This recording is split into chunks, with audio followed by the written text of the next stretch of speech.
Was Jesus a socialist?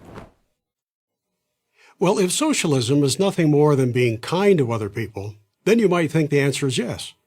But you could be kind to other people and be a capitalist. John D. Rockefeller probably gave away more money than anyone in human history, and he was certainly a capitalist. Bill Gates and Warren Buffett have given away millions, too. To get an accurate answer to our question, we need to define socialism.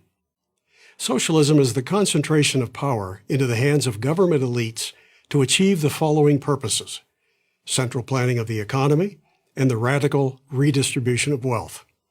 Jesus never called for any of that. Nowhere in the New Testament does he advocate for the government to punish the rich or even to use tax money to help the poor. Nor does he promote the ideas of state ownership of businesses or central planning of the economy. In Luke 12, Jesus is confronted by a man who wants him to redistribute wealth. "Master," the man says to Jesus, "tell my brother to divide the inheritance with me." Jesus replies, "Man, who made me a judge or divider over you?" And then he rebukes the man for being envious of his sibling. How about Jesus' parable of the talents? Talents were a form of money in Jesus' day. A man entrusted 3 of his workers with his wealth. The 2 who invested the money and made a profit were praised, and the one who buried his share so he wouldn't lose any of it was reprimanded. Sounds a lot more like an endorsement for capitalism than socialism, doesn't it? Yes, Jesus spoke of the difficulty for a rich man to enter heaven, but not because having money is evil. It's not money, rather it is the love of money, the New Testament tells us, that leads to evil. Jesus was warning us not to put acquisition of money and material possessions above our spiritual and moral lives. Was Jesus promoting a socialist model when he kicked the money changers out of the temple in Jerusalem? Again, the answer is no. Note the location where the incident occurred.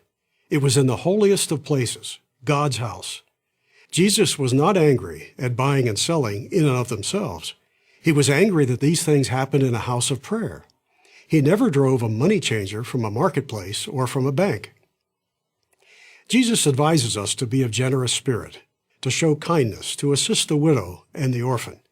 But he clearly means this to be our responsibility, not the government's. Consider Jesus' Good Samaritan story. A traveler comes upon a man at the side of a road. The man had been beaten and robbed and left half dead. What did the traveler, the Good Samaritan, do? He helps the unfortunate man on the spot with his own resources. Ask yourself, to help the poor, would Jesus prefer that you give your money freely to the Salvation Army, for example, or have it taxed by politicians to fund a welfare bureaucracy? Progressives like to point out that Jesus said, "Render unto Caesar the things that are Caesar's, and unto God the things that are God's." But that has absolutely nothing to do with high taxes or wealth redistribution. It was the seed for the idea of separating church and state. It certainly wasn't the same as saying that whatever Caesar says is his must then be so, no matter how much he demands or what he intends to use it for. So there is no evidence that Jesus was a socialist, and there's lots of evidence that he supported free markets. In addition to the parable of the talents, Jesus offers his parable of the workers in the vineyard. In it, a landowner hires some laborers to pick grapes. Near the end of the day, he realizes he needs more workers to get the job done. To recruit them, he agrees to pay a full day's wage for just 1 hour of work. When one of the laborers who had worked an entire day complains, the landowner answers, "I'm not being unfair to you, friend. Didn't you agree to work for a denarius? Don't I have the right to do what I want with my own money?" That's a testament to the principles of supply and demand, of private property, and of voluntary contracts, not socialism. Jesus never endorsed the forced redistribution of wealth. That idea is rooted in envy, something that he and the 10th of the 10 Commandments railed against. Most importantly, Jesus cared about helping the less fortunate. He never would have approved anything that undermines wealth creation. And the only thing that has ever created wealth and lifted masses of people out of poverty is free market capitalism. Read the New Testament. The plain meaning of the text is loud and clear. Jesus was not a socialist. He couldn't be.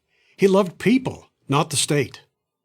I'm Lawrence Reed, president of the Foundation for Economic Education for Prager University.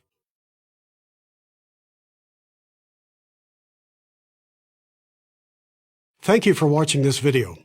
To help keep PragerU videos free, please consider making a tax-deductible donation.